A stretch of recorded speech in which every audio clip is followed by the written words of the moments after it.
Je m'appelle Karen Storm, j'ai 37 ans.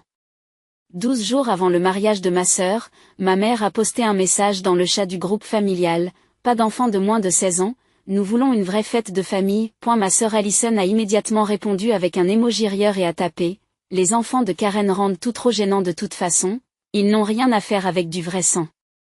Le chat a explosé avec les emojis de rire des oncles et tantes. Ma fille de 13 ans jouait du violon dans la pièce voisine. Mon fils de 10 ans riait devant des dessins animés. Ils ont dit de mes enfants qu'ils n'étaient pas du vrai sang. Ils ont ri en les bannissant du mariage. J'ai fixé l'écran pendant 3 secondes, puis j'ai tapé un mot. Compris. Les rires se sont amplifiés. Ils pensaient que j'avais enfin accepté ma place. Ils se sont trompés. Avant de vous raconter ce qui s'est passé ensuite, si cette histoire vous fait déjà bouillir le sang, prenez une seconde pour aimer la vidéo et vous abonner. Seulement si vous voulez vraiment entendre jusqu'où une mère est prête à aller lorsque ses enfants sont humiliés par leur propre sang. Et pendant que vous êtes ici, laissez un commentaire et dites-moi, vous a-t-on déjà dit que vos enfants n'appartenaient pas à votre propre famille? D'où regardez-vous en ce moment? Laissez-moi vous montrer comment nous en sommes arrivés là, car ce que j'ai fait ensuite n'a aucun sens si vous ne comprenez pas ce que ma famille nous a fait subir au cours des 13 dernières années. Ma fille Hazel a 13 ans. Mon fils Lucas a 10 ans. Ils n'ont jamais assisté à un Noël en famille. Ils n'ont jamais été sur une photo de famille du côté de mes parents. Ils n'ont jamais été appelés par leur nom par leurs propres grands-parents. Lorsque ma mère parle d'eux, elle les appelle la situation de Karen ou, si elle se sent généreuse, les enfants. Pas les petits-enfants. Les enfants.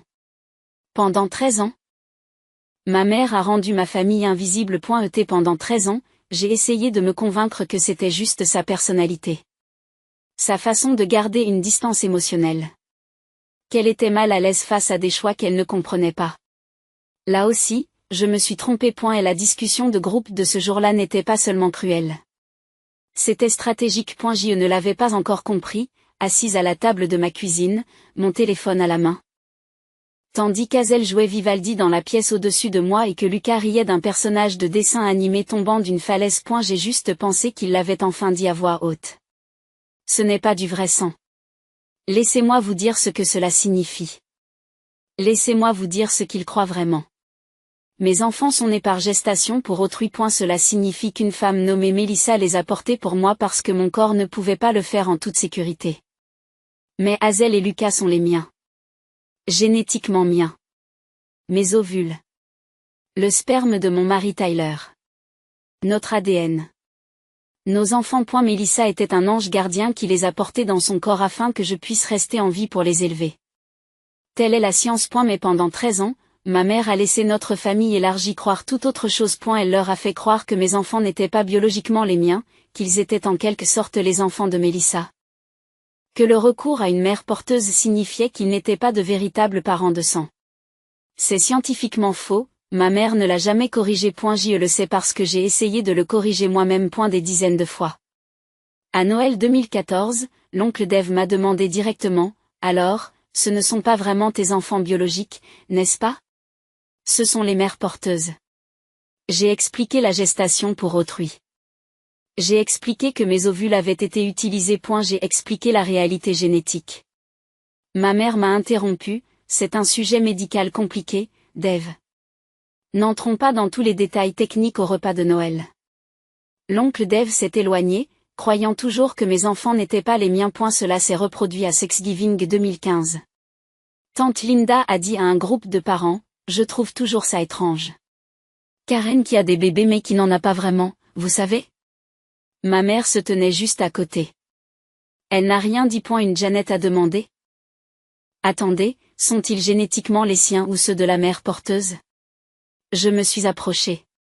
J'ai expliqué à nouveau, mes ovules, le sperme de Tyler, notre ADN, les bébés sont génétiquement les nôtres, la mère porteuse les a simplement portés. Tante Linda fronce les sourcils, mais c'est elle qui accouche. Oui, dis-je, mais cela ne change rien à la génétique.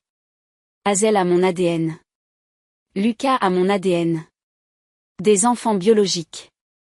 Ma mère a eu un petit rire. Karen est très pointilleuse sur la terminologie. C'est très scientifique. Plus tard dans la nuit, j'ai pleuré dans les bras de Tyler. Elle le fait exprès, lui ai-je dit. Elle leur fait croire que mes enfants ne sont pas les miens. Pourquoi ferait-elle cela, demande Tyler. Je ne le savais pas. Pas à l'époque. Mais je le sais maintenant. Je dois remonter plus loin. Jusqu'en 2011. Le jour où une conseillère en génétique nommée Dr Jennifer Cole s'est assise en face de moi dans un petit bureau qui sentait l'antiseptique et m'a annoncé que j'étais atteinte du syndrome d'Ehlers dans l'eau de type 4. J'avais 22 ans. Il s'agit d'une maladie du tissu conjonctif, a expliqué le Dr Cole. Elle avait un regard bienveillant et une voix posée, le genre de voix que l'on utilise quand on est sur le point d'annoncer à quelqu'un que sa vie vient de changer. Elle est causée par une mutation du gène COL3 à un point. Elle affecte vos vaisseaux sanguins, vos organes, votre peau. Et Karen, j'ai besoin que tu comprennes quelque chose de très clair. Elle fait glisser une feuille de papier sur le bureau. Littérature médicale. Statistiques de mortalité. Si vous tentez de porter une grossesse, dit-elle, le taux de mortalité maternelle est de 12 à 25%. Environ une femme sur 4 à une femme sur 8 dans votre cas meurt pendant ou peu après la grossesse. Rupture artérielle. Rupture utérine, défaillance d'un organe, il ne s'agit pas de complications rares. Il s'agit de résultats récurrents documentés. Je ne peux pas vous recommander d'essayer de porter un enfant. La salle est devenue très silencieuse. Il existe d'autres solutions, poursuit le Dr Cole. La gestation pour autrui, où vos ovules sont utilisés mais où une autre femme porte la grossesse. L'adoption. Mais votre propre grossesse mettrait votre vie en danger. Comprenez-vous ce que je vous dis? J'ai compris. J'ai appelé mes parents le soir même. Mon père a répondu. Je lui ai parlé du diagnostic, des risques, de ce que cela signifiait pour l'avenir que j'avais imaginé. Ma mère a pris la ligne. Après une longue pause, elle a dit, eh bien, c'est malheureux. C'est malheureux, mais tu vas t'en sortir. C'est tout. C'est malheureux. Je n'ai plus entendu parler d'eux pendant 3 semaines. En 2012, j'ai rencontré Tyler. C'était un entrepreneur qui était venu réparer le plafond de mon appartement qui fuyait. Il avait des mains sûres et un sourire facile, et dès notre 3e rendez-vous, j'ai su que je devais lui dire. Nous étions assis dans un café. J'avais répété le discours 100 fois dans ma tête. Comment expliquer que j'étais atteinte d'une maladie qui nécessitait des mesures extraordinaires pour avoir des enfants biologiques? Comment expliquer que s'il voulait une famille traditionnelle, il devrait probablement s'éloigner maintenant avant que nous ne soyons tous les deux blessés? J'en étais à la moitié de mon discours lorsqu'il m'a interrompu. Arrêtez, a-t-il dit. Karen, je te veux vivante. Je me fiche de savoir comment nous aurons des enfants. Mère porteuse, adoption, peu importe. Mais je ne veux pas te perdre à cause d'une grossesse. Ce n'est donc même pas une question. Il m'a demandé en mariage 2 mois plus tard. En décembre 2012, nous avons immédiatement entamé le processus de gestation pour autrui. Hazel est née en janvier 2013. Une petite fille en bonne santé, 7 livres 3 onces, avec mes yeux et le menton têtu de Tyler et un cri qui sonnait comme de la musique. Mélissa, notre mère porteuse, l'a placée dans mes bras dans la chambre d'hôpital et a souri. Elle est parfaite, a dit Mélissa. Prends bien soin d'elle. Je l'ai promis. Plus tard, les gens m'ont demandé si je m'étais sentie différente. Si je me sentais moins mère parce que je ne l'avais pas portée, la réponse est non. La réponse a toujours été non. Chaque cellule d'Hazel vient de moi. L'ADN qui recouvre la couleur de ses yeux, sa structure osseuse, ses prédispositions génétiques, tout est à moi. Mélissa lui a donné la vie en la portant en toute sécurité alors que mon corps ne le pouvait pas, mais Hazel était à moi depuis le moment de la conception, biologiquement, génétiquement. Complètement. Mes parents nous ont rendu visite à l'hôpital. Mon père a tenu Hazel maladroitement, comme les hommes de sa génération tiennent les bébés, de peur de les faire tomber. Ma mère a regardé sa petite fille pendant un long moment. Eh bien, dit-elle finalement, elle est belle. Même si elle n'a pas terminé sa phrase, elle n'en avait pas besoin. En juillet 2013, lors d'un barbecue familial, ma mère a dit à un cousin, « Je pense qu'il y a quelque chose de spécial dans le fait de porter son propre enfant. » Ce lien. Mais bien sûr, tout le monde n'a pas l'occasion d'en faire l'expérience. J'étais à 3 mètres de là, tenant dans mes bras la petite Hazel, âgée de 5 mois. Thanksgiving 2013. Nous n'aurions jamais choisi la maternité de substitution. Il y a des choses que l'on fait naturellement. Noël 2014. Hazel avait presque 2 ans. La famille prenait une photo de groupe. Ma mère a mis tout le monde en rang. Les petits-enfants devant, a-t-elle dit. J'ai commencé à faire avancer Hazel. Oh, pas elle, dit rapidement ma mère. Elle est difficile. Faisons simplement passer les enfants plus âgés. Hazel dormait dans mes bras, parfaitement satisfaite. Elle n'est pas difficile du tout. Je ne l'ai pas fait avancer. Plus tard dans la soirée, j'ai regardé la photo de famille que quelqu'un avait postée sur Facebook. Les petits-enfants étaient au premier rang. Ma fille n'y figurait pas, les commentaires ont continué. Dans les groupes religieux. Lors de dîners de famille. À qui voulait bien l'entendre. Karen a choisi la facilité. Ce n'est pas la même chose que de porter son propre enfant. Ces bébés ne sont pas vraiment. Eh bien, vous savez. Et quand les gens posaient des questions, quand ils voulaient savoir ce que signifiait la gestation pour autrui, si les enfants étaient biologiquement les miens, ma mère disait, c'est compliqué. N'entrons pas dans les détails médicaux. En 2015. Les choses étaient claires. Mes enfants n'étaient pas du vrai sang. Ils étaient les enfants de substitution de Karen. Ils étaient la preuve que j'avais évité la vraie maternité. Rien de tout cela n'était vrai. Tout cela est resté en place. Celui-ci est né en janvier 2016. Même mère porteuse, même processus, un autre bébé en bonne santé.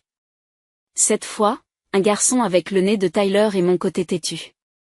Nous avions notre famille, Tyler et moi, et 2 beaux enfants. Nous étions heureux. Mais nous étions aussi de plus en plus isolés de mes parents et de leur côté de la famille. Les invitations ont cessé d'arriver. Noël 2016. Nous restons discrets cette année. Pâques 2017. Juste la famille proche. Thanksgiving 2018. Nous n'avons pas de place pour tout le monde. Mais d'autres cousins étaient là. D'autres petits-enfants. Mais pas les miens. Lorsque j'ai interrogé ma mère à ce sujet, elle avait préparé des explications. Les enfants rendent les choses chaotiques.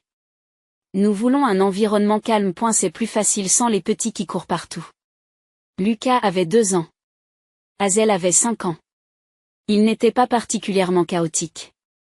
Ce n'était que des enfants. Mais c'étaient mes enfants. Et cela, apparemment, suffisait. En 2020, j'avais pratiquement cessé d'essayer. Nous passions les vacances à la maison. Les parents de Tyler, des personnes chaleureuses, aimantes et tout à fait normales, sont devenus les grands-parents principaux de Hazel et Lucas.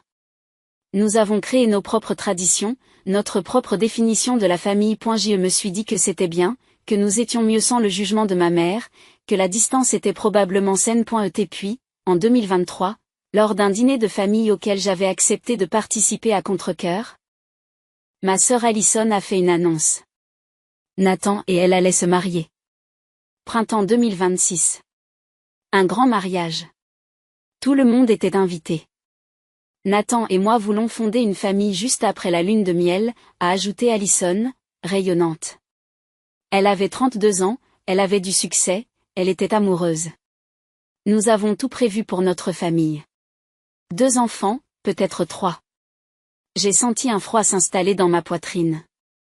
Allison, lui dis-je prudemment, avez-vous déjà été testé pour le syndrome d'Ehlers dans l'eau? Elle m'a regardé d'un air absent. Non. Pourquoi le ferais-je? Parce que je l'ai et qu'il est héréditaire. Il y a 50% de chances que vous ayez la même mutation génétique. Si tu envisages une grossesse, tu devrais, ma mère m'a interrompu. Karen, arrête d'essayer d'effrayer ta sœur. Je n'essaie pas de l'effrayer, ai-je dit. J'essaie de m'assurer qu'elle dispose d'informations médicales complètes avant de faire, Allison va bien, a dit ma mère avec fermeté. Elle n'a jamais eu aucun symptôme. Il ne s'agit pas d'elle. Il s'agit du fait que tu projettes ton anxiété médicale sur tout le monde. Allison rit nerveusement. Karen a toujours été inquiète. Je suis en bonne santé. Je n'ai pas besoin de tests génétiques. J'y regarde ma mère. Elle m'a regardé fixement. Et quelque chose dans ce regard, quelque chose de défensif, quelque chose qui ressemblait presque à de la panique, m'a fait me poser des questions. Mais je n'ai pas insisté. Pas à ce moment-là. J'aurais dû le faire. Mon père est mort le 15 décembre 2025. Cancer du pancréas, stade 4. Il avait été diagnostiqué en juin 2024, et le déclin a été rapide et brutal. Je me suis rendue à l'hôpital la veille de sa mort. Il était à peine conscient, son corps ravagé par la maladie et la morphine. Ma mère était assise à côté de son lit, lui tenant la main. Je suis restée 1 heure. Mon père ne s'est pas réveillé. Lorsque je suis partie. Ma mère m'a accompagnée jusqu'à l'ascenseur. Il va y avoir beaucoup de choses à trier, m'a-t-elle dit. Son bureau, ses papiers. C'est encore le cas? Bien sûr, ai-je répondu. 2 semaines plus tard, le 28 décembre, je me trouvais dans le bureau de mon père avec Tyler. Des cartons de vieilles déclarations d'impôts, des décennies de documents d'ingénierie, des livres qu'il n'avait jamais lus, toute une vie comprimée dans des classeurs et des étagères poussiéreuses. Commencez par l'étagère, suggère Tyler. Je m'attaquerai au bureau. J'y ai retiré les livres des étagères un par un. Mon père était ingénieur, méthodique, organisé, chaque chose à sa place, c'est pourquoi j'ai remarqué qu'un PN de mur derrière l'étagère n'était pas au même niveau. J'ai passé mes doigts le long du bord, j'ai senti une couture, j'ai poussé et un petit panneau s'est ouvert. Derrière, un coffre-fort. Tyler, ai-je dit, regarde ça. Il s'est approché, a regardé le coffre. Ta mère t'en a parlé? Non. Tu connais la combinaison? J'ai essayé la date d'anniversaire de mon père. Rien. L'anniversaire de ma mère. Rien. Puis, sur un coup de tête, j'ai essayé le mien. 08. 15. 88. 15 août. 1988. L'anniversaire dont mon père ne s'était jamais souvenu sans que ma mère ne le lui rappelle. Le coffre-fort s'est ouvert avec un déclic. À l'intérieur se trouvait une pochette en papier étiquetée de l'écriture de mon père, Allison Medical Confidential 2013. Mes mains ont tremblé quand je l'ai sorti. La première page contenait les résultats d'un test génétique. Patient, Allison Marie Storm. Date du test, 22 juin 2013. Test, COL3A1, séquençage du gène. Résultat, positif pour la variante pathogène. J'ai arrêté de respirer, je l'ai relu, positif, la même mutation que j'avais, le même gène, la même condition qui faisait de la grossesse une condamnation à mort. Allison avait été testée. En juin 2013, 5 mois après la naissance d'Azel. Mes parents l'ont su. J'ai feuilleté le dossier en tremblant, des lettres du docteur Andrew Stevens de Pacific Northwest Génétique, des rappels de rendez-vous, des demandes de suivi, toutes datées de l'été 2013, toutes sans réponse. Cher monsieur et madame Storm, nous avons tenté de vous joindre par téléphone au sujet des résultats des tests d'Allison. Il est essentiel qu'Allison rencontre le conseiller génétique pour discuter des implications de son diagnostic. Veuillez appeler notre bureau dès que possible. Autre lettre. Nous n'avons pas eu de nouvelles concernant les résultats du test génétique d'Allison. Nous vous informons que le syndrome d'Ehlers dans l'eau de type 4 comporte des risques importants pour la reproduction. Allison ne devrait pas tenter une grossesse sans avoir consulté des spécialistes de la médecine fœto-maternelle. Ils n'ont jamais répondu. Ils n'ont jamais programmé le suivi. Ils n'ont jamais rien dit à Allison. Au bas du dossier, Tyler a laissé une note manuscrite de mon père, datée de juin 2013. Je ne peux pas lui dire. Cela détruirait son avenir. Karen a déjà fait son sacrifice. Nous devons protéger Allison différemment. Personne ne doit savoir. Surtout pas Karen. Elle le dirait immédiatement à Allison. Je me suis assis durement sur la chaise du bureau de mon père. Tyler lisait par-dessus mon épaule. Oh mon Dieu, a-t-il chuchoté. Il savait, dis-je. Ma voix semblait lointaine. Ils l'ont testé juste après la naissance d'Azel. Ils ont eu les résultats. Et ils ne lui ont jamais dit. Pourquoi? J'ai continué à regarder dans le dossier.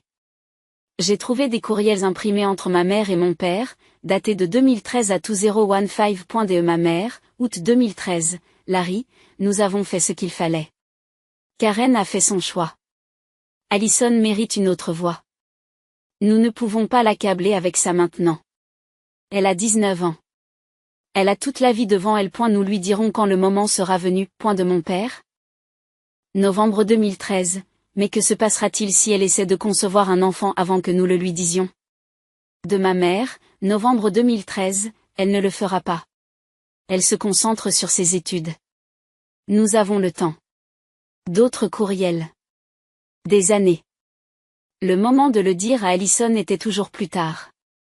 Toujours après la prochaine étape. Après l'obtention du diplôme. Après qu'elle se soit établie dans sa carrière. Après avoir trouvé le bon partenaire. C'est alors que j'ai trouvé un courriel de ma mère à mon père, daté d'août 2025, 4 mois avant sa mort. Allison a dit qu'elle voulait tomber enceinte juste après le mariage. Nous devons le lui dire avant. Réponse de mon père, je lui dirai après le mariage. Je ne peux pas lui gâcher ça. Elle est si heureuse. Il est mort en décembre, 4 mois avant le mariage, sans rien lui dire. Et ma mère qui avait écrit ce courriel, qui savait qu'Allison prévoyait une grossesse. N'a jamais dit un mot. Et il y avait un autre document dans le dossier, une enveloppe marquée à Allison, non scellée. À l'intérieur se trouvait une lettre écrite de la main de mon père, datée de juillet 2024, 6 mois avant sa mort. Je l'ai ouverte. Ma très chère Allison, je dois t'avouer quelque chose que j'ai caché pendant 11 ans. Tu as la même maladie génétique que Karen, le syndrome d'Ehlers dans l'eau de type 4. Nous t'avons testé en juin 2013, quand tu avais 19 ans. Vos résultats sont revenus positifs. Ta mère et moi avons reçu ces résultats et nous avons choisi de ne pas te le dire. Nous nous sommes dit que nous te protégions, que tu étais trop jeune, que tu avais le temps, que nous te le dirions quand tu serais prête à avoir des enfants. Mais la vérité, c'est que nous étions des lâches. Nous avions peur. Nous avions peur de la façon dont tu réagirais, peur du fardeau que cela représenterait pour toi, peur que tu sois fâchée que nous ayons attendu si longtemps. Allison? Si vous essayez de tomber enceinte sans savoir que vous êtes atteinte de cette maladie, vous risquez de mourir. Le taux de mortalité maternelle est de 12 à 25%. Cela représente une femme sur 4 à une femme sur 8. Rupture artérielle, rupture utérine, défaillance d'un organe. Je t'écris parce que je sais que Nathan et toi, c'est du sérieux. Je sais que vous voulez des enfants. Et j'ai besoin que vous sachiez la vérité avant de prendre des décisions sur la façon de construire votre famille. Karen a choisi de faire appel à une mère porteuse. Nous n'avons pas été gentils avec elle à propos de ce choix. Nous lui avons fait honte. Nous avons exclu ses enfants. Nous avons fait cela parce que, et j'ai tellement honte de l'admettre, si nous donnons l'impression que la maternité de substitution est honteuse, personne ne se demandera pourquoi vous n'êtes pas testé vous aussi. Nous avons transformé Karen en une histoire édifiante pour que vous puissiez rester intact. Nous avions tort. Catastrophiquement faux. S'il vous plaît, pardonnez-moi. Allez voir le Dr Stevens à Pacific Northwest Génétique. Demandez un conseil génétique approprié avant d'essayer de concevoir un enfant. S'il vous plaît, ne faites pas les mêmes erreurs que moi. Je t'aime. Je suis désolé. Papa. Et la lettre est datée de juillet 2024. Il est mort en décembre 2025, il y a 5 mois. Il ne l'a jamais envoyé. Je me suis assise dans ce bureau avec la confession de mon père dans les mains et j'ai enfin tout compris. La honte. L'exclusion. Le mensonge du sans nom réel. Me faire passer pour un paranoïaque, trop prudent et trop concentré sur l'anxiété médicale. Et si j'avais l'air folle, personne ne m'écouterait quand je suggérais à Allison de se faire tester. Si mon choix de recourir à une mère porteuse semblait honteux, personne ne se demanderait pourquoi Allison n'envisageait pas la même option. Et si mes enfants n'étaient pas une vraie famille, personne ne poserait la question évidente, si Karen est atteinte de cette maladie et qu'elle est génétique, Allison ne devrait-elle pas être testée elle aussi? Ils nous ont sacrifiés, moi et mes enfants, pendant 12 ans pour protéger un mensonge. Et Allison, ma sœur, qui allait se marier dans 3 mois, qui voulait commencer à essayer d'avoir un bébé pendant sa lune de miel, n'avait aucune idée qu'elle courait un danger. Tyler était très silencieux. Puis il a dit, tu dois lui dire. Je sais. Ce soir. Tout de suite. Je sais. Mais quand j'ai appelé ma mère ce soir-là et que je lui ai dit que j'avais trouvé le coffre, que je savais pour les résultats d'Allison, elle ne s'est pas effondrée.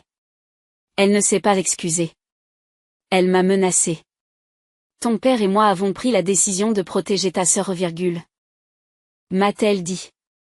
Sa voix était d'acier. Si tu parles de ça à Allison avant son mariage, si tu gâches le plus beau moment de sa vie avec ta paranoïa médicale, je ferai en sorte que toute la famille sache que tu l'as fait par jalousie. Je leur dirai que tu en as toujours voulu à Allison, que tu ne supportais pas de la voir heureuse. Et personne ne te croira, Karen. Parce que j'ai passé 13 ans à établir que tu réagissais de façon excessive aux problèmes médicaux, que tu faisais tout tourner autour de ton état. Personne ne prendra ton parti. Elle prévoit de tomber enceinte, ai-je dit. Elle pourrait mourir. De nombreuses femmes souffrant de problèmes de santé ont des grossesses saines, a répondu ma mère. Pas avec cette maladie, le taux de mortalité. Allison est plus forte que toi, a dit ma mère. Elle pourrait s'en sortir. Peut-être. Je n'arrivais pas à croire ce que j'entendais. Tu es prête à jouer avec sa vie en te basant sur le fait qu'elle pourrait s'en sortir? Cette conversation est terminée, a dit ma mère. Si tu dis un seul mot à Allison ou à Nathan, tu le regretteras. Je le pense vraiment. Elle a raccroché. Je suis restée là, le téléphone à la main, tremblant de colère et d'incrédulité. Tyler m'a entourée de ses bras. Elle ne va pas lui dire, a-t-il dit. Même maintenant. Même en sachant qu'Allison est sur le point d'essayer de tomber enceinte, elle ne va pas lui dire. Non, j'ai acquiescé. Elle ne le fera pas. Alors qu'est-ce que tu fais? Je ne le savais pas encore. Mais je savais que l'approche directe ne fonctionnerait pas. Ma mère me l'avait bien fait comprendre. Le 2 février, j'ai quand même essayé. J'ai envoyé un courriel à Allison. L'objet du message, question médicale importante. Allison? Je sais que Nathan et toi allez bientôt fonder une famille. Je voulais vous contacter parce qu'il y a quelque chose d'important dont je dois m'assurer que vous êtes au courant. Le syndrome d'Ehlers-Danlos a un taux d'hérédité de 50%. Étant donné que j'en suis atteinte et que cela vient du côté de mon père, il y a de fortes chances que tu aies hérité de la même mutation génétique. Si vous en êtes atteinte et que vous tentez une grossesse sans le savoir, le taux de mortalité maternelle est extrêmement élevé. Je n'essaie pas de vous effrayer. Je souhaite simplement que vous disposiez d'informations complètes. N'hésitez pas à envisager un test génétique avant d'essayer de concevoir un enfant. Si le test est positif, il existe des solutions sûres, comme la maternité de substitution à laquelle j'ai eu recours. Je suis heureuse de vous parler à tout moment. Je t'aime. Karen. J'ai appuyé sur envoyer avant de pouvoir me remettre en question. 10 minutes plus tard, Allison a transmis le courriel à notre mère. Le lendemain, ma mère a appelé. Arrête de harceler ta sœur avec ta paranoïa. Elle est en bonne santé. Elle n'a pas besoin de test génétique. Et si tu lui envoies encore un email de ce genre, je dirai à la famille que tu essaies de saboter son mariage parce que tu es jalouse. Le 10 février, Allison m'a appelé directement. Maman m'a dit que tu essayais de me faire peur à propos de la grossesse. Karen, je vais bien. Je n'ai jamais eu aucun symptôme. Peux-tu me laisser profiter de mes fiançailles sans toute cette anxiété médicale? Allison, je n'essaie pas de te faire peur. Je veux juste que tu sois en sécurité. J'apprécie, dit-elle, d'un ton qui signifie que ce n'est pas le cas. Mais ça va. Concentrons-nous sur le mariage, d'accord? J'ai essayé une dernière fois le 1er mars, lors du brunch des demoiselles d'honneur, devant d'autres personnes. En espérant que des témoins feraient revenir ma mère à de meilleurs sentiments. J'ai reparlé du conseil génétique, gentiment, prudemment. Ma mère m'a coupé la parole. Karen, ça suffit. Il s'agit d'une célébration de mariage, pas d'un séminaire médical. Peux-tu, s'il te plaît, arrêter de tout ramener à ton anxiété de santé? Les autres demoiselles d'honneur avaient l'air mal à l'aise. Je sentais mon visage brûler. Après le brunch, ma mère m'a prise à part sur le parking. Encore un commentaire médical et tu ne fais plus partie de la fête de mariage. 4 jours plus tard, j'ai reçu un texto. Bonjour, Karen. Nous avons décidé de réduire la taille du cortège et de le rendre plus intime. On n'a plus besoin de toi comme demoiselle d'honneur. Tu peux toujours venir en tant qu'invitée. J'espère que tu comprends. XO, j'ai regardé ce texte pendant un long moment. Puis je l'ai montré à Tyler. Elle t'exclut, virgule. A-t-il dit à voix basse. Parce que j'ai essayé de sauver la vie d'Allison. Qu'est-ce que tu vas faire? Je n'ai pas répondu. Parce que je ne savais pas. Pas encore. Le 10 mars, 12 jours avant le mariage, je me suis réveillée avec une notification du groupe de discussion familiale. Ma mère avait posté, mise à jour rapide, tout le monde. Aucun enfant de moins de 16 ans n'est autorisé au mariage. Nous voulons une vraie fête de famille. Je me suis assise à la table de la cuisine pour lire ce message. Hazel avait 13 ans, Lucas en avait 10. Il ne s'agissait pas de la logistique du mariage. Il s'agissait de mes enfants en particulier. Quelqu'un dans le chat a demandé, et les jeunes cousins? Ma mère a répondu, les circonstances sont différentes. C'est alors que le message d'Allison est passé. Les enfants de Karen rendent les choses trop gênantes de toute façon. Ils n'ont rien à voir avec le sang, emoji de rire, puis un autre. Le chat a explosé. Oncle Dave, cousine Lisa. Tante Janet. Il se moquait de mes enfants, de l'exclusion de mes enfants, du fait qu'ils n'étaient pas du même sang que. Dans la pièce au-dessus de moi, j'entendais Hazel jouer du violon, Vivaldi. Elle travaillait sur ce morceau depuis des semaines. Dans le salon, Lucas riait devant des dessins animés. Des sons normaux, de 13 ans et de 10 ans. Des sons joyeux. Ils appelaient mes enfants pas du vrai sang. Ils ont ri en les bannissant du mariage. J'ai regardé mon téléphone. J'ai regardé ces visages jaunes qui riaient. Les mots de ma sœur. Ma fille de 13 ans jouait du violon dans la pièce voisine. Mon fils de 10 ans riait devant des dessins animés. J'ai tapé un mot. Compris. Enfin, elle a compris, a écrit ma mère. Waouh, c'était plus facile que prévu, a ajouté l'oncle Dave. Il était temps que quelqu'un d'autre réagisse. Allison a envoyé un emoji souriant. Merci d'avoir fait preuve de maturité. Frangine. Il pensait que j'avais enfin accepté ma place. Il pensait que j'étais brisée, soumise, vaincue. Je me suis levée de la table de la cuisine, j'ai marché jusqu'à mon bureau et j'ai ouvert mon ordinateur portable. Cela faisait 2 semaines que j'avais un nom en tête, une adresse électronique que j'avais cherchée sur le site du Seattle Medical Center et que j'avais mémorisée au cas où. Nathan.pierce.md@seattlemedical.org. Dr Nathan Pierce, chirurgien orthopédique, le fiancé de ma sœur, l'homme qu'elle prévoyait d'épouser dans 12 jours, l'homme dont elle voulait tomber enceinte dans 14 jours. J. Et ouvert mon courrier électronique et j'ai commencé à taper. Information médicale dont vous avez besoin avant d'épouser Allison Storm, Dr Pierce. Vous ne me connaissez pas bien, mais je suis Karen Storm Barnes, la sœur aînée d'Allison. Je vous écris en tant que professionnelle de la santé. Je travaille dans l'administration des soins de santé. Et plus important encore, en tant que personne qui doit prévenir une tragédie potentielle. Je suis atteinte d'une maladie génétique appelée syndrome d'Ehlers-Danlos, type 4, type vasculaire.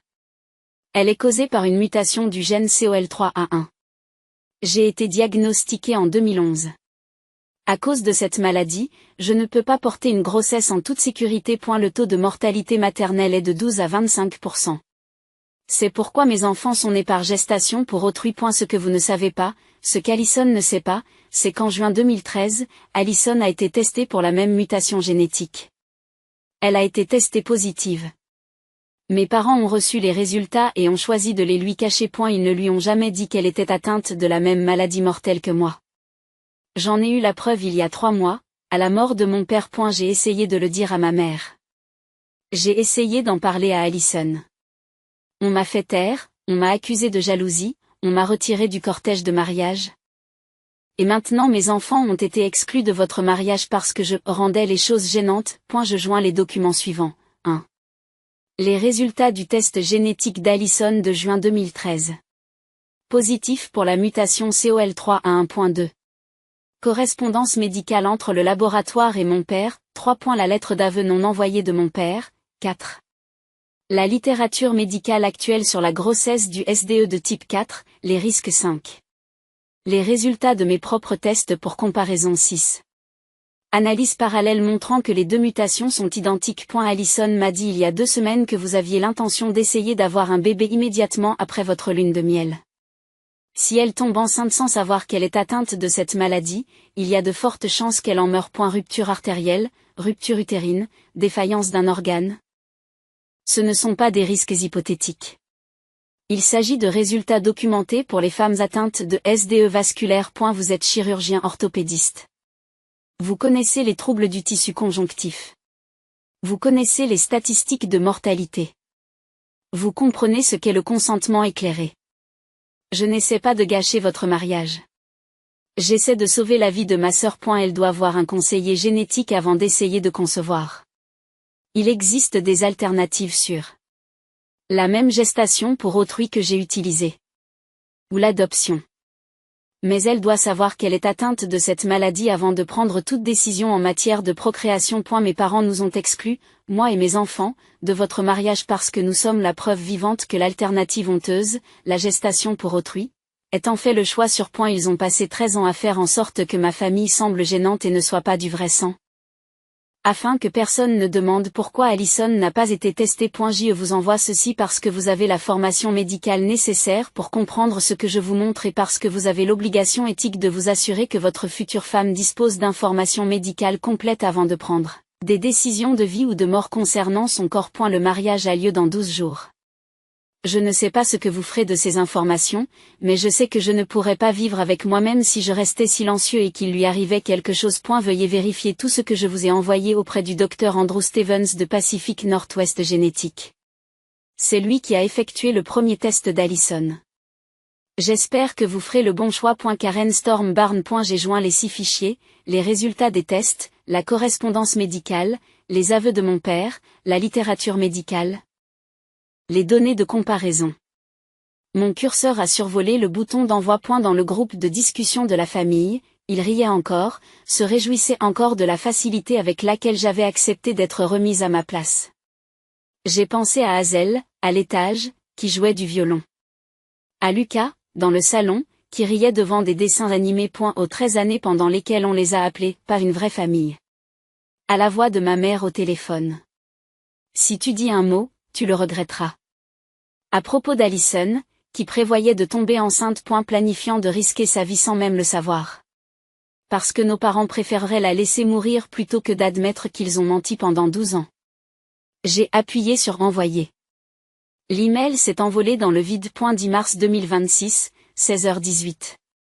J'ai fermé mon ordinateur portable, je suis retourné à la cuisine et je me suis servi un verre d'eau. Dans le chat du groupe, il riait encore. Il n'avait aucune idée de ce qui venait de sortir de ma boîte d'envoi. Pendant 24 heures, il n'y a rien eu. Aucune réponse de Nathan. Pas d'appel furieux d'Alison, pas de menace de ma mère, juste le silence. J'ai passé ma journée à faire le petit déjeuner, à conduire Hazel à l'école, à aller chercher Lucas à l'entraînement de foot, à préparer le dîner, à aider aux devoirs. Une vie normale, alors que mon cœur battait la chamade et que mon téléphone restait silencieux. Tyler n'arrêtait pas de me regarder. « Tu vas bien ?» demande-t-il. « Je ne sais pas » ai-je admis. Et s'il ne me croit pas? Et s'il montre à Alison et qu'ils pensent tous les deux que j'ai falsifié les documents?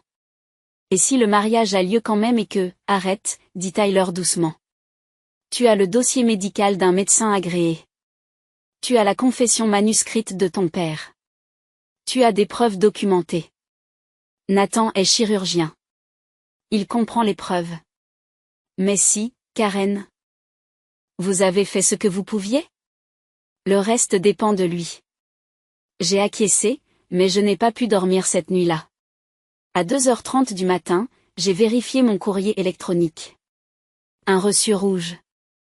Nathan avait ouvert l'email à 17h42 la veille. Il l'avait vu, mais n'avait pas répondu. À 3h47, un nouveau courriel du Dr Andrew Stevens, le généticien qui avait testé Alison en 2013, est apparu dans ma boîte de réception. Il avait été mis en copie de mon courriel à Nathan. Dr Pierce, écrit-il, je vous écris pour confirmer l'exactitude des informations fournies par Karen Storm Barn. Je suis le médecin traitant qui a demandé et interprété le test génétique d'Alison Storm en juin 2013. Et la patiente a été testée positive pour une variante pathogène du gène COL3A1. Compatible avec le syndrome d'Ehlers dans l'eau vasculaire. J'ai tenté de contacter la famille à plusieurs reprises pour planifier un conseil génétique. Mes appels et mes lettres sont restés sans réponse. Si Madame Storm envisage de tenter une grossesse sans avoir connaissance de ce diagnostic, je lui conseille vivement de consulter immédiatement des spécialistes de la médecine fœto-maternelle. Les risques de grossesse associés au SDE vasculaire sont graves et bien documentés. Je suis disponible pour discuter de ce cas dès que vous le souhaiterez. Il a inclus son numéro de téléphone direct, une vérification par une tierce partie du médecin initial, une confirmation indépendante que je disais la vérité. Je me suis assise dans la salle de bain avec mon téléphone, pleurant silencieusement pour ne pas réveiller Tyler ou les enfants. Quelqu'un d'autre que moi confirmait enfin la vérité. À 7h15 ce matin-là, mon téléphone a sonné. Indicatif régional de Seattle. Numéro inconnu. Je l'ai regardé pendant 3 sonneries avant de répondre. Bonjour Karen, c'est Nathan Pierce, le fiancé d'Allison. Avez-vous quelques minutes pour parler? Sa voix était calme, clinique, sans colère. Je n'ai pas pu la lire. Oui, ai-je dit, bien sûr. J'appelle à propos de l'email que vous avez envoyé hier. J'ai passé les dernières 24 heures à examiner tout ce que vous avez joint. J'ai également parlé au Dr Stevens qui a confirmé que les résultats des tests étaient authentiques. J'ai consulté un collègue en médecine fœto-maternelle et j'ai passé plusieurs heures à lire la littérature médicale sur le syndrome d'Ehlers dans l'eau vasculaire et les résultats de la grossesse. J'ai attendu, retenu mon souffle. J'ai besoin de vous poser quelques questions, poursuit Nathan, et j'ai besoin que vous soyez complètement honnête avec moi. Allison sait-elle qu'elle a été testée? Non. Connaît-elle les résultats? Non. Vos parents le lui ont-ils dit? Avez-vous essayé de lui dire? Oui, plusieurs fois. Le 15 janvier, j'ai confronté ma mère. Elle m'a menacé. Le 2 février, j'ai envoyé un email à Allison directement. Ma mère l'a intercepté et m'a traité de paranoïaque. Le 10 février, Allison a rejeté mes préoccupations. Le 1er mars, j'ai réessayé lors du brunch des demoiselles d'honneur. J'ai été exclue de la fête de mariage. Le 10 mars, mes enfants ont été exclus du mariage. C'est à ce moment-là que je vous ai envoyé l'email. Vous avez donc essayé 4 fois de prévenir votre famille avant de me contacter? Oui. Et votre mère sait qu'Allison est atteinte de cette maladie? Oui. Elle et mon père le savent depuis 2013. Il y a eu une longue pause. J'entends Nathan taper à la machine. 12 ans, dit-il enfin. Ils savent depuis 12 ans qu'Allison a une maladie reproductive potentiellement mortelle et ils ne lui ont jamais dit. Oui. Une autre pause. J'ai besoin de savoir, dit Nathan avec précaution. A-t-il une chance que ces documents soient falsifiés? Il faut que je pose la question. S'agit-il d'un différend familial ou quelqu'un aurait appelé le Dr Stevens? Je l'interromps. J'ai inclus ses coordonnées. Appelez le laboratoire qui a effectué le test, LabCorp Seattle. Demandez une confirmation avec la date de naissance et le numéro de sécurité sociale d'Allison. Vous aurez besoin de sa permission pour cela, mais le test existe dans leur système. Appelez ma conseillère en génétique, le Dr Jennifer Cole, et demandez-lui ce qu'il en est des résultats des grossesses dues au SDE vasculaire. Consultez les statistiques de mortalité maternelle. J'ai joint des études évaluées par des pairs. Je ne veux pas que tu me fasses confiance, Nathan. Je veux que tu vérifies. Parce que quand tu t'assieras avec Allison, elle pensera que je mens. Elle va penser que j'ai falsifié ces documents par jalousie. Et tu dois être capable de lui dire non. J'ai tout vérifié indépendamment. Votre sœur dit la vérité. Silence. Alors, j'ai déjà appelé le Dr Stevens ce matin. Il a tout confirmé. Et j'ai passé en revue la littérature médicale. Karen. Les statistiques de mortalité pour les grossesses EDS vasculaires sont catastrophiques. 12 à 25% de mortalité maternelle. Ce n'est pas un risque gérable. C'est la roulette russe. J'ai été tellement soulagée que j'ai dû m'asseoir. C'est pourquoi j'ai fait appel à une mère porteuse, ai-je dit calmement. Et c'est ce qu'Allison devra faire si elle veut des enfants biologiques, dit Nathan. La maternité de substitution, pas la grossesse. Oui, je dois parler à Allison ce soir, avant qu'elle ne la prenne par quelqu'un d'autre. J'ai tous les documents que vous avez envoyés. Le docteur Stevens est en attente. Il est prêt à lui parler par téléphone pour confirmer. J'ai déjà pris un rendez-vous d'urgence avec un conseiller génétique demain matin à 9 heures. Nathan. Le mariage n'aura pas lieu le 22 mars. J'ai fermé les yeux. Je suis désolé. Ne t'excuse pas, dit-il fermement. Allison peut être en colère contre toi. Elle peut être en colère contre moi. Elle peut être en colère contre ses parents, mais elle sera en vie pour être en colère. C'est ce qui compte. Je pleurais à nouveau, essayant de garder une voix stable. Merci de me croire. Merci d'avoir eu le courage d'envoyer ce courriel, dit Nathan. Je sais ce que cela t'a coûté. Ta famille t'a déjà exclu. Tu savais que cet envoi aggraverait les choses, mais tu l'as quand même fait pour sauver la vie de ta sœur. C'est une question de courage. C'était la seule option qui restait. Encore une chose, dit Nathan. Ta mère. Quand Allison va l'apprendre, elle va appeler ta mère, et ta mère va essayer de tourner la situation dans tous les sens. As-tu des conseils sur la façon dont je devrais m'y prendre? J'ai pensé à la voix de ma mère, aux menaces, à la manipulation. À 12 ans de mensonges. Elle va dire que je mens, ai-je dit à Nathan. Elle dira que j'ai falsifié les documents. Elle dira que je suis jalouse. Elle dira que j'ai toujours essayé de saboter Allison. Elle pleurera. Elle jouera les victimes. Elle dira qu'elle protégeait Allison d'une peur inutile. Elle minimisera le risque. Elle dira qu'Allison est plus forte que moi et qu'elle pourrait s'en sortir. Ne la croyez pas. Tenez-vous aux faits médicaux. Tenez-vous à la confirmation du docteur Stevens. Tenez-vous à la littérature. Ne la laissez pas rendre cela émotionnel. Compris, dit Nathan. Je suis chirurgien. L'idéal en matière de preuve. Ta mère ne peut pas utiliser les dossiers médicaux à des fins d'intoxication. C'est bien. Je t'appellerai après avoir parlé à Allison. Ça va devenir compliqué. Je sais. Mais c'est la bonne chose à faire. Tu le sais, n'est-ce pas? Ma voix s'est brisée. J'espère que c'est le cas. C'est vrai, dit Nathan. Je te le promets. Il a raccroché. Je me suis assise sur le sol de la salle de bain et j'ai pleuré jusqu'à ce que Tyler me trouve et me prenne dans ses bras pendant que je tremblais. Il te croit, a dit Tyler. Il me croit. Il va lui dire. Ce soir. Tout ira bien. Je voulais y croire. Je voulais vraiment y croire. Nathan a appelé Allison à 20h30 ce soir-là. Je n'étais pas là. Je n'ai pas entendu ce qui s'est dit. Je n'ai appris les détails que plus tard, grâce à de nombreux appels téléphoniques et à une très longue conversation avec ma sœur, 3 jours après que tout ait explosé. Mais voici ce qui s'est passé. Karen s'est présentée à l'appartement d'Allison avec des copies imprimées de tout ce que je lui avais envoyé. Il l'a fait asseoir, lui a dit qu'il avait reçu des informations médicales dont il devait discuter et lui a montré les documents. Allison a d'abord ri. C'est un faux. Karen a tout inventé. Nathan, j'ai appelé le médecin qui a effectué votre test. Le docteur Andrew Stevens. Il a tout confirmé. Allison a cessé de rire. Quel test? Je n'ai jamais fait de test génétique. Nathan, en juin 2013, tu avais 19 ans. Ton père l'a demandé après que Karen ait été diagnostiquée. Allison, non, ce n'est pas arrivé. Je m'en souviendrai.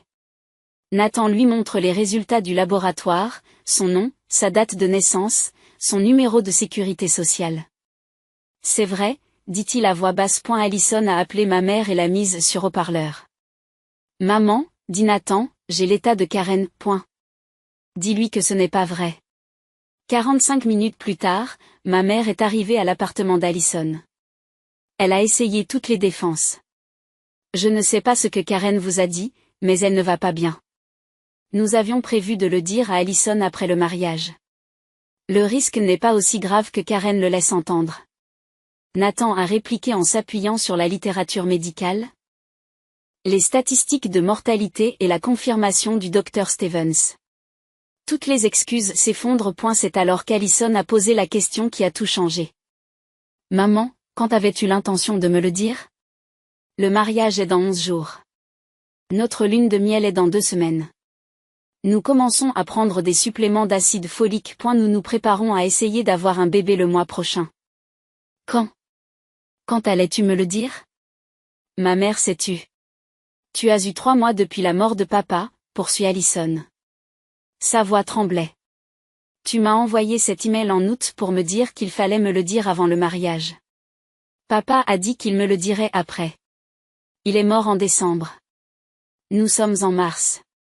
Quand allais-tu me le dire, maman? Pas de réponse. Allais-tu me laisser tomber enceinte sans le savoir? Toujours pas de réponse.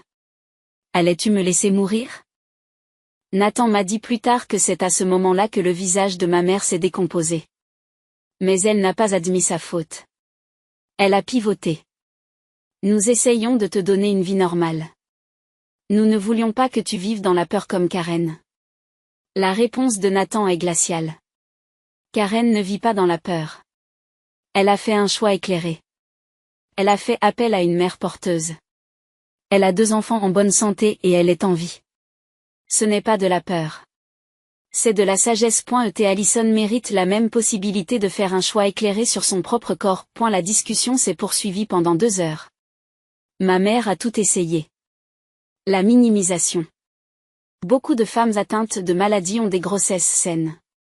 Nathan l'a fait taire avec des statistiques. Détourner l'attention. C'est la faute de Karen qui a envoyé ces documents. Nathan, Karen a essayé de vous le dire directement à plusieurs reprises. Vous l'avez fait taire. Victime. Nous avons fait ce que nous pensions être le mieux. Nathan, vous avez mis en danger la vie de votre fille pour éviter d'admettre que vous avez fait une erreur il y a 12 ans. Enfin, Allison a prononcé les mots qui ont mis fin à tout cela. Sortez. Sortez de mon appartement. Ma mère est partie. Nathan est resté. À 23h52, mon téléphone a sonné. Karen? La voix d'Allison était brisée, à force de pleurer. Je suis là, ai-je dit. Je suis vraiment désolée. Je suis vraiment, vraiment désolée. Tu n'as pas à le faire. Je suis obligée. Je ne t'ai pas cru. Je pensais que tu étais paranoïaque. Je me suis moquée de tes enfants. Je les ai traités de maladroits.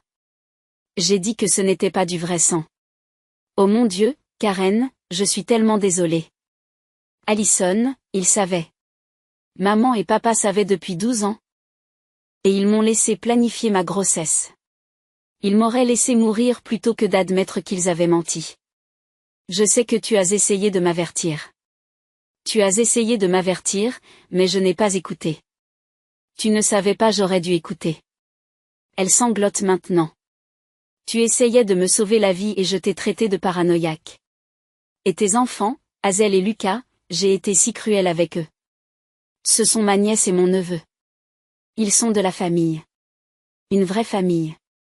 Et je les ai traités comme s'ils ne comptaient pas. Je te pardonnerai, ai-je dit. Les enfants pardonnent facilement. Je peux te voir? Demain? J'en ai besoin. J'ai tellement de choses à te demander sur les tests, sur la maternité de substitution, sur la façon dont tu as survécu à 13 ans pendant lesquels ils t'ont traité comme ça. Bien sûr, ai-je dit. Nous pouvons nous rencontrer où vous voulez. Merci, a murmuré Allison. Merci d'avoir envoyé cet email. Même si tu savais que cela aggraverait ta situation, tu m'as sauvé la vie. Tu es ma sœur, ai-je dit. Je t'aime. Même quand tu es cruel, même quand tu ne me crois pas, je t'aime toujours. Elle a pleuré plus fort. Nous avons parlé pendant 1 heure. De génétique. De la maternité de substitution. De nos parents.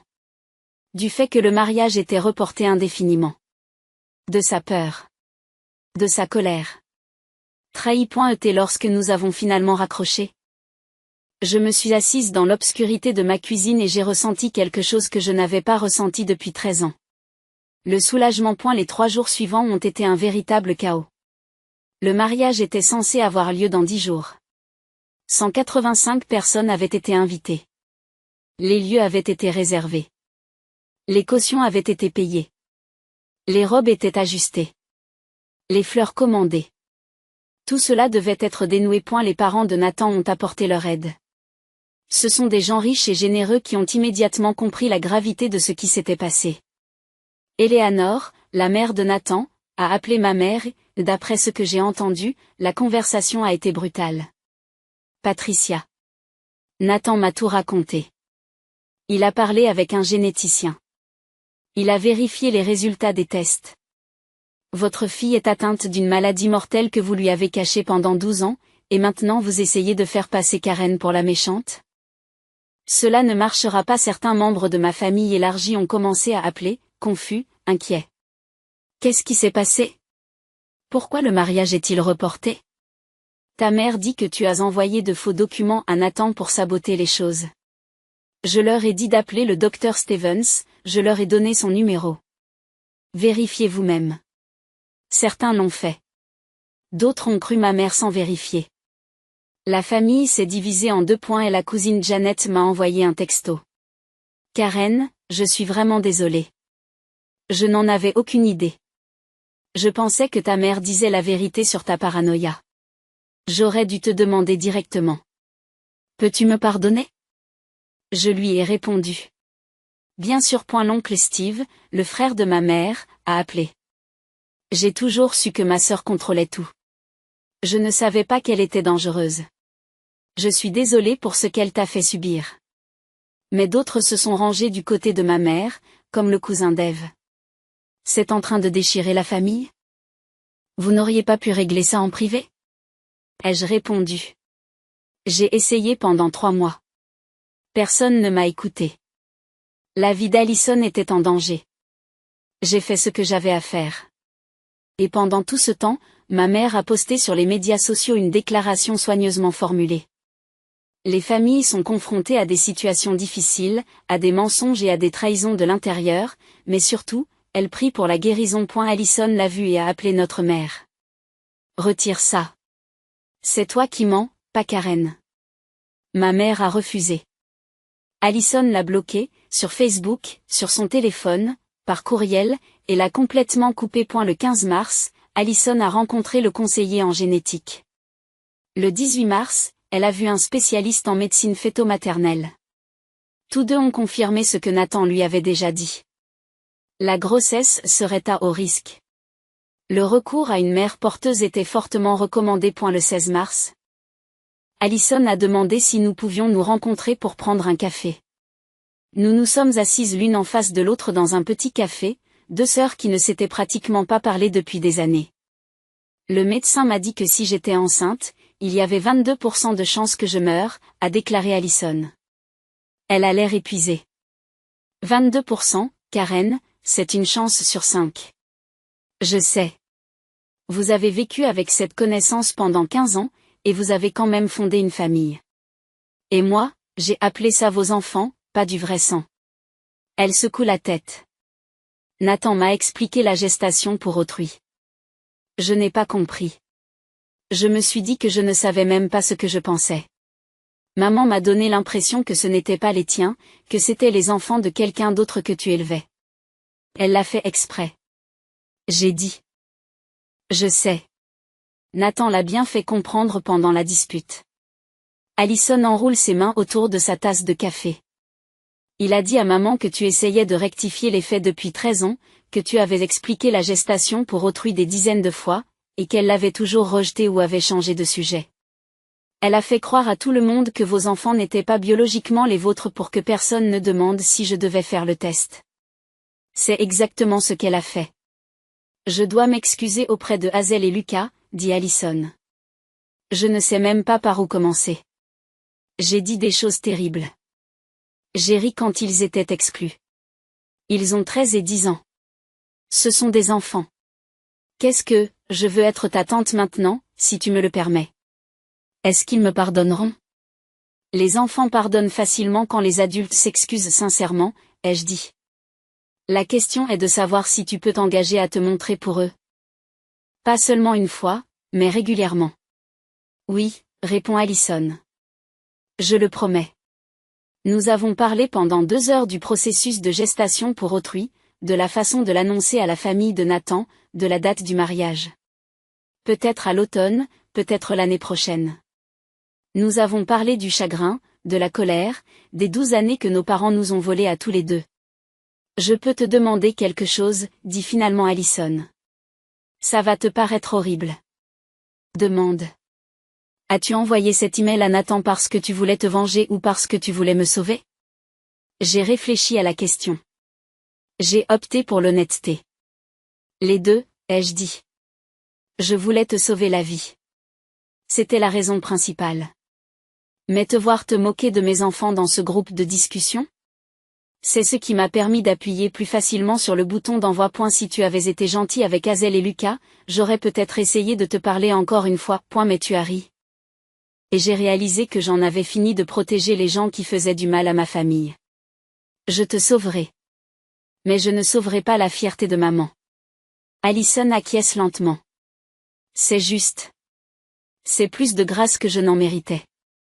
Tu m'as sauvé alors que je t'avais fait du mal. Tu es ma sœur. Je t'aime. Je vais arranger les choses, dit-elle. Avec toi. Avec Hazel et Lucas, je te le promets. Le 22 mars arriva et disparut. Le jour qui devait être celui du mariage d'Allison. Au lieu de cela, Tyler et moi avons emmené Hazel et Lucas sur la côte de l'Oregon pour le week-end. Nous avons marché sur la plage, construit des châteaux de sable, fait voler un cerf-volant, des choses normales en famille. Allison m'a envoyé un texto cet après-midi-là. Aujourd'hui était censé être le jour de mon mariage. Au lieu de ça, j'ai rendez-vous avec un coordinateur de maternité de substitution. Je devrais être triste. Mais je suis juste reconnaissante. Reconnaissante d'être en vie. Reconnaissante de connaître la vérité. Reconnaissant que tu m'aimes assez pour tout risquer. Merci, Karen. J'ai répondu. Je le referai. À chaque fois. Je t'aime, sœurette. Ce soir-là, nous nous sommes assis sur la plage et avons regardé le coucher de soleil. Hazel s'est appuyée sur mon épaule. Maman, dit-elle doucement, pourquoi grand-mère Pat a-t-elle dit que nous n'étions pas une vraie famille? Lucas a levé les yeux du château de sable qu'il était en train de construire. J'ai pris ma respiration. J'ai choisi mes mots avec soin. Grand-mère avait honte que j'aie eu recours à une mère porteuse pour t'avoir. Elle pensait que cela me donnait l'air faible. Mais je ne suis pas faible. Je suis vivante. Et tu es là parce que j'ai choisi la survie plutôt que la fierté. Ce n'est pas honteux. C'est intelligent. Tes grand-mère a dit que tu n'étais pas du vrai sang parce qu'elle voulait que les gens pensent que tu n'étais pas la mienne biologiquement. Mais vous l'êtes. Vous êtes mes enfants génétiques. Votre ADN est le mien. Une mère porteuse vous a porté en toute sécurité parce que mon corps ne le pouvait pas. Cela ne vous rend pas moins mien. Mais pourquoi voudrait-elle que les gens pensent que nous ne sommes pas les vôtres? Demande Hazel. Parce qu'elle cachait un secret à propos de ta tante Allison. Et elle a fait en sorte que mon choix soit mal perçu pour que personne ne pose les bonnes questions. Lucas fronce les sourcils. C'est méchant. C'est vrai, j'en conviens. Très méchant. Est-ce qu'on va revoir Mamie Pat? Je suis contente que tu sois ma mère, dit Hazel. Même si grand-mère ne pense pas que tu es une vraie maman. Tu es réelle pour moi. Je l'ai serré fort dans mes bras. Tyler a passé son bras autour de nous tous. Le soleil se couchait sur le Pacifique. Les vagues s'écrasaient. Les vagues étaient si fortes qu'ils ne pouvaient pas voir le ciel. Ma famille était en sécurité. Début du mois d'avril, Allison a entamé les démarches pour devenir mère porteuse. Elle m'a demandé des conseils, des références, du soutien. Je l'ai fait avec plaisir. Nous avons déjeuné 2 fois ce mois-là. Nous avons commencé à reconstruire ce que 13 années de mensonges de notre mère avaient brisé. Nathan s'est joint à nous une fois. Il m'a remercié une nouvelle fois pour l'email. Tu nous as donné à tous les deux le cadeau de la vérité, a-t-il dit. Nous pouvons supporter la vérité. Nous ne pouvions pas supporter les mensonges. Un après-midi de la mi-avril. Allison a demandé si elle pouvait rencontrer Hazel et Lucas. Nous nous sommes retrouvés chez un marchand de glace. Allison était nerveuse. Je la soutenais. Les enfants étaient prudents mais curieux. Avant de parler de quelque chose d'amusant, leur dit Allison, je dois leur dire quelque chose d'important. Je vous dois des excuses à tous les deux. J'ai dit des choses très blessantes sur vous dans un SMS. J'ai dit que vous n'étiez pas du vrai sang et que vous n'aviez pas votre place à mon mariage. C'était faux. Vous êtes ma vraie famille. Vous êtes ma nièce et mon neveu. Et je suis vraiment désolée de ne pas vous avoir traité de cette façon. Hazel, 13 ans et trop sage pour son âge, dit « Maman nous a montré le texte, avec l'emoji qui rit. Alison grimace, je sais. Je suis vraiment désolée. » Lucas, direct et pratique, a demandé « Pourquoi avez-vous pensé que nous n'étions pas de la même famille ? On ressemble à maman. » Je n'ai pas compris comment fonctionne la maternité de substitution, explique Alison. Les ovules de ta mère ont été utilisés, mais une autre femme, une mère porteuse, t'a porté pour que ta mère soit en sécurité. Cette femme était comme un ange gardien, mais vous avez toujours été les enfants de votre mère, biologiquement. J'aurais dû le savoir. J'aurais dû demander. Au lieu de cela, j'ai cru quelque chose de faux et je t'ai fait du mal. Je suis vraiment désolée.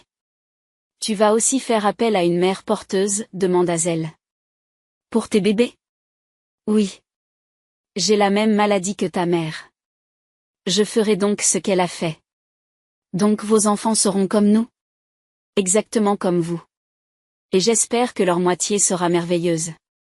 Hazel sourit. Juste un peu. C'est cool, je suppose. Tu peux venir à mon match de foot samedi ? J'adorerais. Ok, on est l'équipe bleue. C'est comme ça. Les enfants pardonnent. Après la glace, en retournant à nos voitures ? Hazel m'a dit, j'aime mieux tante Alison maintenant. Elle a dit qu'elle était désolée et qu'elle le pensait. C'est vrai, j'en conviens. Les gens peuvent changer lorsqu'ils apprennent la vérité. Ma mère a envoyé un courriel à la fin du mois de mars. Karen, je ne sais pas ce que tu pensais accomplir en envoyant ces documents à Nathan. Tu as détruit le mariage de ta sœur. Tu as monté la famille contre moi. Tu as toujours été jalouse d'Alison, jalouse de sa beauté, de son succès, de son bonheur. Maintenant tu as ruiné le plus beau jour de sa vie. J'espère que tu es satisfait. Tu as obtenu ce que tu as toujours voulu. Attention. Mais à quel prix, cette famille ne s'en remettra jamais.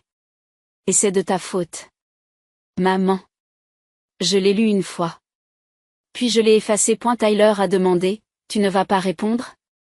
Non, elle n'est pas prête à entendre la vérité. Peut-être ne le sera-t-elle jamais. Ce n'est plus mon problème. Tu en as vraiment fini ? J'ai passé 13 ans à essayer de gagner son approbation. J'en ai fini. Je n'en ai plus besoin. Et je le pensais vraiment. À la fin du mois d'avril, la vie avait repris son cours normal. Alison et Nathan ont reprogrammé leur mariage pour octobre. Petit, intime, réservé à la famille proche. Je veux que Hazel soit demoiselle d'honneur junior, m'a dit Alison, et que Lucas soit porteur d'anneau, s'ils le veulent. Ils adorent ça, ai-je dit. Ils méritent d'être là. Leur famille. Une vraie famille. Ma mère a essayé de contacter Alison à plusieurs reprises. Alison ne répondait pas. Finalement, ma mère a cessé d'essayer. Certains membres de la famille élargie se sont excusés auprès de moi. D'autres non. Certains ont complètement coupé les ponts avec ma mère. D'autres sont restés neutres. L'arbre généalogique s'est brisé, mais j'ai appris quelque chose d'important. Un arbre généalogique fracturé vaut mieux qu'un arbre empoisonné. Un soir de début mai. Nous avons dîné à la maison. Tyler a cuisiné. Hazel a mis la table. Lucas s'est appuyé sur la vérité, sur le choix, sur l'amour. Hazel m'a vu regarder et a souri. Quoi ? Rien. Je réfléchis. À quoi ? À la chance que j'ai. Lucas roule des yeux comme le font les enfants de 10 ans. Tu es encore en train de te lamenter, maman. J'ai le droit, ai-je dit. Après le dîner, une fois la vaisselle faite, une fois les enfants montés faire leurs devoirs, Tyler et moi nous sommes assis ensemble sur le canapé. Tu vas bien ? A-t-il demandé. Oui, ça va. Tu ne regrettes pas l'email ? Aucun. Alison est vivante. Mes enfants savent qu'ils sont aimés. Nous avons la paix. C'est tout ce que j'ai toujours voulu.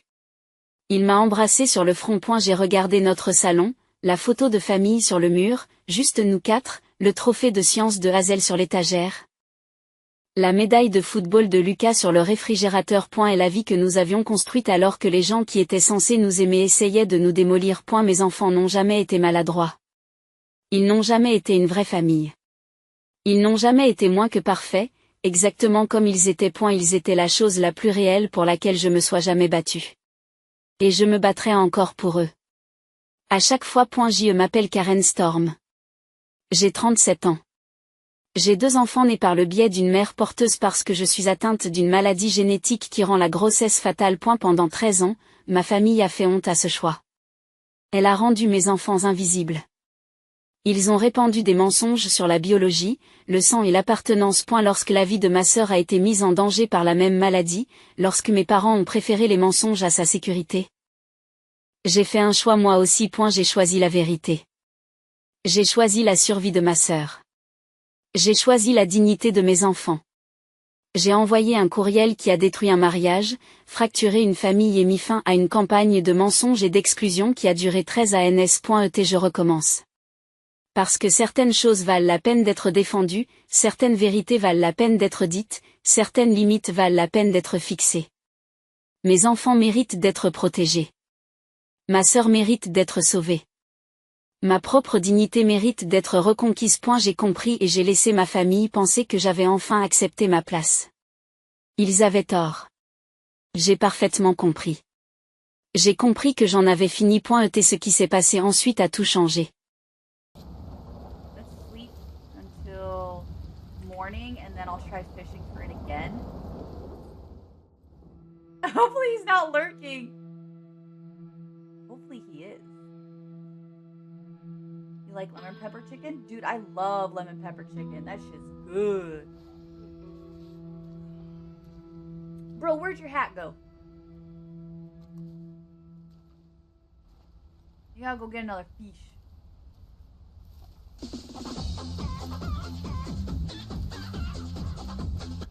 Dude, I love that sound.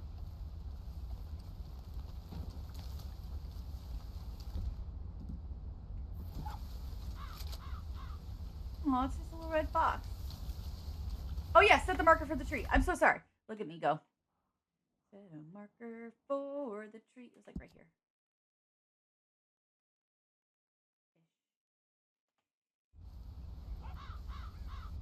Yeah. Yeah.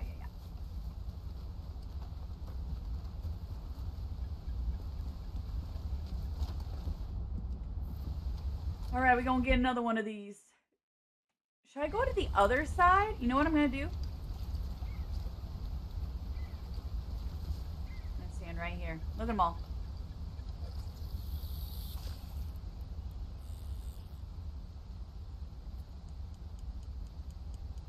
I was thinking about going to the rocks on the water too, Eric. Which video game character do you guys hate the most? I think we all know what we're gonna say.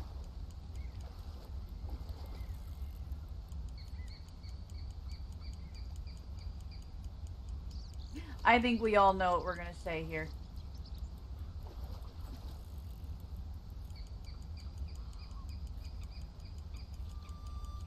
In all video games. Good to meet you. Hi, Rebel Cortex. How are you? Is this my legendary bitch?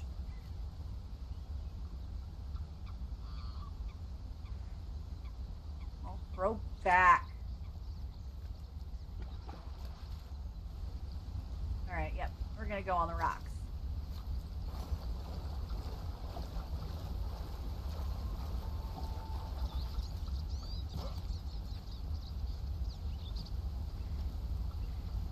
I think a video game character I hate the most. I'm gonna have to think on that. Water too deep? I'll give you too deep. You're doing great? That's great. Welcome in. Really nothing over here. Miles up, sure. Sirket, now why would you say that? Why would you say that?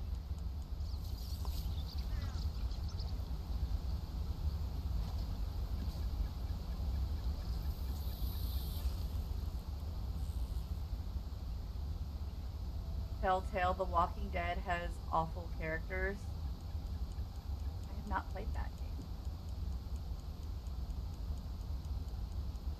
I think the worst video game character is Don Lothario from The Sims.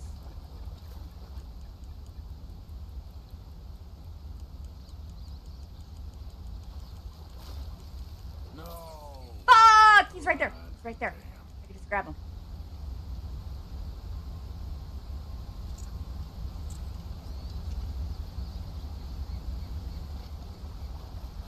Just grab it. It's right there.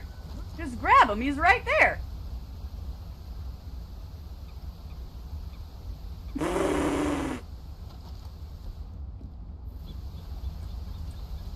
I love this waterfall. It's so pretty.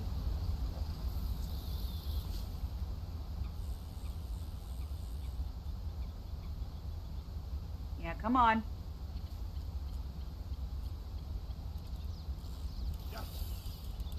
Yep. We're gonna do this dance again.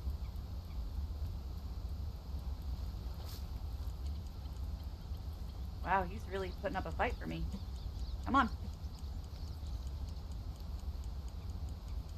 Oh, he's fucking thick, bro.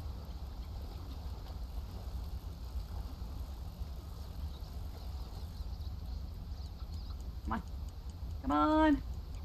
How about movie characters? Easy does it. Have you ever seen Roger Rabbit?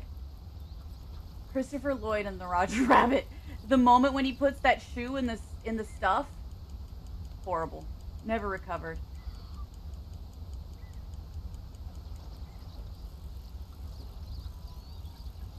This bitch is making me work for it. You love Roger Rabbit? Yeah, Christopher Lloyd's character. He can go eat a big dick. No. No. Don't go away from me. I got him. I got him. I got him. I got him. That's you. All right. I just realized this is a giant ass fish and it's not gonna fit on my stupid thing. You're staying with me. I just realized that. Yeah, look at me channeling my inner bass master. I got me that big ass fish. Alright. Well, now I'm in a pickle, folks. I got 2 legendary items, and I don't know how to do with it. The Nazi from Schindler's List. I have not seen Schindler's List, just because I know I cannot handle it. Steal a horse, you're right. You're so right. I need to steal a horse. Bless you. Sorry, my cat just sneezed.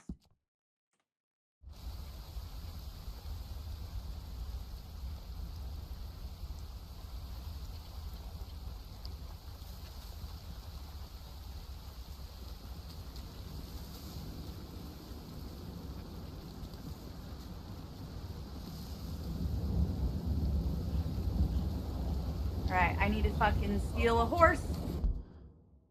I'm so fucked. How do I keep doing this to myself?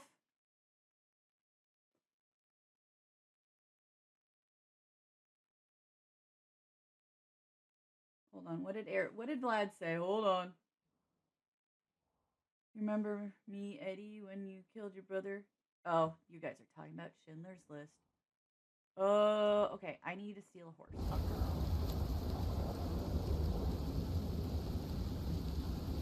Yep.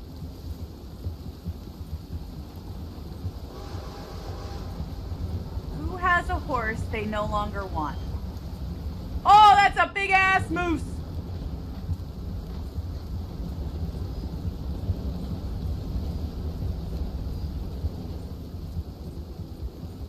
Oh my god, it's gonna be gone. It's gonna be gone. Hop on and tame an elk?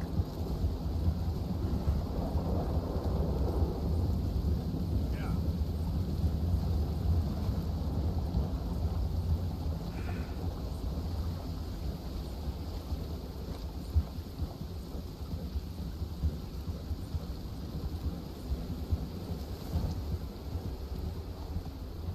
All right. This is what we're gonna do. We're gonna remove the pelt because no animal is gonna eat the pelt, right? Right. We're gonna pick up the fish and slip and slide. He can slip and slide right into me. Sorry. This is fine.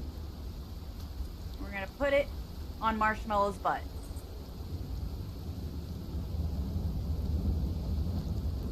And some kind person is definitely going to come and give me their horse. They are absolutely going to do that. Yeah, see, I knew you guys were going to be coming for my fish. Who don't want their horse? Horse donations.